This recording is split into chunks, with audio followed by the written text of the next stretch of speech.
So చిన్నప్పుడు మీరు batting ఆడేటప్పుడు మంచి లెగ్ సైడ్ ప్లేయరా ఆఫ్ సైడ్ ప్లేయరా? అన్నీ ఈ బాల్ ఎటు కొడితే అటు కొట్టేస్తాను అంతే. మిస్టర్ 360. 360 అని కాదు, హిట్టర్ అనమాట మనం. అక్కడ ఉన్నంతసేపు మంచి హడావుట్ చేసి బయటకు వచ్చేయాలి. మనం అలా నుంచోడు ఎక్కువసేపు ఉన్నాం, మనం కొడితే తప్ప వాళ్ళకి టెన్షన్ వచ్చాలి అవతల ఆపోజిట్ టీంకి. ఇది ఒకటే మన మైండ్లో ఉంటుంది మనకి. అమ్మ వీడు వచ్చారా బాబు, ఏదో టెన్షన్ పెడతారా బాబు అనుకోవాలి అంతే. ఆపోజిట్ టీంకి గట్టి పోటీ ఇవ్వబోతున్నారు రవిశివతేజ గారు అనొచ్చా? అంతే, అంత బిల్డప్ ఇప్పుడు ఇచ్చానంటే ఆ రోజు ఫస్ట్ బాల్ అవుట్ అయిపోయినా కూడా దరిద్రంగా ఉంటుంది. ఓకే చూద్దాం ఆ టైంలో ఎలా ఉంటుందో తెలియదు కాబట్టి. అసలే కట్స్ బాల్ అంట, తాట ఓడిపోద్ది, అది వేరేలా ఉంటుంది దాంతో ఆడడం.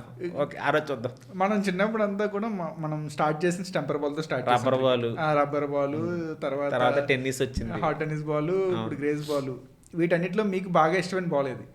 నాకు టెన్నిస్ బాల్ చాలా ఇష్టం అనమాట. అంటే ఫస్ట్ రబ్బర్ బాల్తో అన్నప్పుడు ఏంటంటే అది బాగా అనిపించేది. ఎప్పుడైతే టెన్నిస్ బాల్ అప్డేట్ అయ్యేసరికి నాకు అంటే ఏది కొట్టినా కూడా సిక్స్లు వెళ్ళిపోయి జస్ట్ అలా తగిలితే చాలు బ్యాట్కి, అలా టైమింగ్ ఇస్తే మంచి టైమింగ్ ఇచ్చుకుని బాగా వెళ్ళావు అనమాట.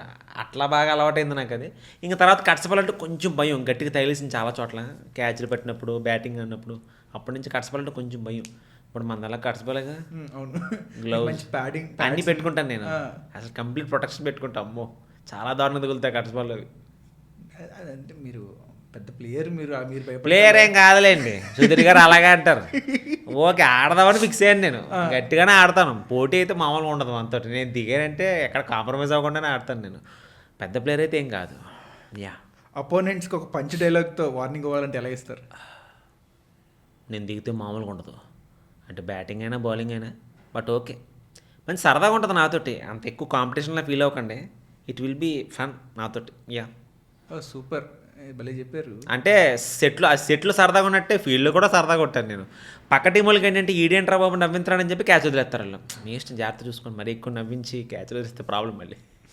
చిన్నప్పుడు మీరు మీ డాడీతో క్రికెట్ చూస్తున్నప్పుడు ఎవరికి బాగా ఇన్స్పైర్ అయ్యారు? ఎవరు బ్యాటింగ్ స్టైల్ కానీ ఎవరిని చూసినప్పుడు బాగా ఇన్స్పైర్ అయ్యారు? అంటే నాకు ఊహ తెలిసే టైంకి టెండూల్కర్ గారు, సచిన్ టెండూల్కర్. ఆయన దగ్గర నుంచి మనం కొంచెం అట్లా మనకు ఒక పెద్ద ప్లేయర్ ఉన్నాడు.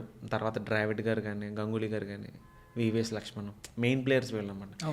అంటే తర్వాత అన్ని జనరేషన్స్ నేను దాటేసి వచ్చాను. అంత చిన్నపిల్లని కూడా కాదు నేను, అందరినీ చూశాను, ప్లేయర్స్ అందరినీ నేను. ఆ ఫీల్ భలే ఉంటుంది కదా. అంటే ఇప్పుడు ఉన్న వాళ్ళు ఒక కైండ్ ఆఫ్ జనరేషన్, వీళ్ళంతా జెన్జీలు కాబట్టి వీళ్ళు ఆ జనరేషన్ చూసుంటారు వీళ్ళు. నేను అన్ని జనరేషన్స్ కవర్ చేసిన 4th జనరేషన్ కిడ్ నేను. సో ఆ టైంలో మనకి ఆ ప్లేయింగ్ లెవెల్ చూస్తుంటే అప్పుడు మనకి నార్మల్గా మన టీం, ఇప్పుడు టీమిండియా ప్లేయర్స్ మాత్రమే మన అందరికీ తెలుస్తుంది, బయట దేశం ప్లేయర్స్ చాలా మందికి తెలియట్లేదు. మన టైంలో మనం చూసుకున్నట్టయితే అసలు పక్క దేశాల్లో ఏ ప్లేయర్స్ వాళ్ళ 11 కూడా మనం చెప్పేసేవాళ్ళం. కరెక్ట్, అది మాత్రం ట్రూ బ్రో, బాగా చెప్పారు పాయింట్. మనం ఒకప్పుడు చూసుకున్నట్టయితే ఏ టీం అయినా సరే ఆ టీంలో ఉన్న ఆ ప్లేయర్స్ అందరూ కూడా మనకు తెలిసేది, తెలియట్లేదు అంత ఈజీగా. ఇప్పుడు పక్క టీంలో ఎవరు తెలియట్లేదు బ్రో, అస్సలు తెలియట్లేదు, ఆడితే తప్ప. ఆ రోజు మ్యాచ్ చూస్తే ఓహో ఇదో ప్లేయర్ ఉన్నాడని తెలుస్తుంది. అవును, ఇదివరకు అయితే నిజంగా మీరు చెప్పినట్టు ప్రతి టీంలో అందరు ప్లేయర్స్ చెప్పేవాళ్ళం మనం. కరెక్ట్, అవును. అదొక డిఫరెంట్ ఫీల్ ఉండేది మనకి ఆ టైంలో. ఈ టైంకి చాలా చేంజ్ అయిపోయింది. ఈ చేంజ్ మీరు ఎలా చూస్తారు? అంటే ఏమో బ్రో, అంటే మేబీ సోషల్ మీడియా వల్ల, లేకపోతే ఎక్కువ ఇది అవకాశాలు ఎక్కువైపోయినాయి. ఇప్పుడు రకరకాల పనులు ఎక్కువైపోయినాయి కదా సోషల్ మీడియాలో, రీల్స్ కానీ లేకపోతే పనులు జనాలు పట్టించుకుని అంత కాన్సన్ట్రేట్ చేసి అంత చేయట్లేదు. మనం గుర్తుంటుంది, మన జనరేషన్ గుర్తుంటుంది, ఈ జనరేషన్ కిడ్స్కి కష్టమే. వాళ్ళంతా వేరే మోడ్లో ఉంటారు, వాళ్ళు మంచి ఫోర్స్ ఉంటుంది వాళ్ళకి, కాకపోతే ఏంటంటే పెద్ద పట్టించుకోరు ఏవి వాళ్ళు, అంతే. అలా వెళ్ళిపోతుంటారు వాళ్ళు, గో విత్ ద ఫ్లో.